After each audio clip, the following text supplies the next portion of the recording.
நிறைய பேரண்ட்ஸ்க்கு கன்ஃபியூஷன் என்னவாக இருக்குன்னா, என் குழந்தைக்கு வந்து ரீடிங், ரைட்டிங், மேத்ஸ் அதெல்லாம் வருதா இல்லையா அப்படின்னு நான் எப்படி கண்டுபிடிக்கிறது அப்படிங்கிற மாதிரி தான் கேள்வியாக இருக்குது. அதனால தான் நிறையா சிட்டிங்கில் வந்து நம்மக்கிட்ட வந்து உட்காடுறாங்க.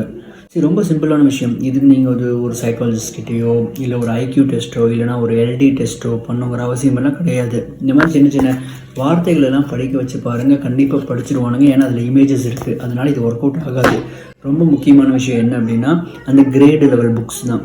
அந்த கிரேட் லெவல் புக்ஸ் எடுத்து உட்கார வச்சு படிக்க வைங்க. படித்தானா பிரச்சனை இல்லை. படிக்காமல் அது என்னெல்லாம் ஓபிடிக்கிறதுக்கு பண்ணுறானோ அதெல்லாம் பண்ணால் கூட தான் அந்த ரீடிங் ப்ராப்ளம் இருக்குது அப்படின்னு சொல்லி நம்ம நினச்சிக்கலாம்.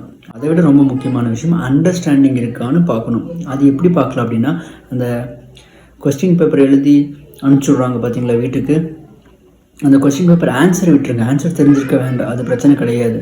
அந்த கொஸ்டின் பேப்பரை ரீட் பண்ண தெரியுதா, நம்பர் 1. அந்த கொஸ்டின் பேப்பர் இருக்கிற வார்த்தைகளை புரிஞ்சுக்க தெரியுதா, அவ்வளோதான். ஃபஸ்ட்டு அந்த ரீடிங், அந்த ரைட்டிங், அந்த பேசிக் கான்செப்ட்ஸ் எல்லாம் என்ன ஏதுங்கிறது தெரியுதா.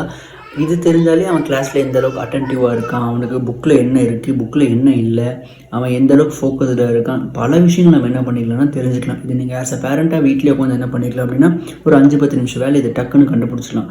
ஓகே, அதில் நல்லா இருக்குது அப்படின்னா பிரச்சனை கிடையாது.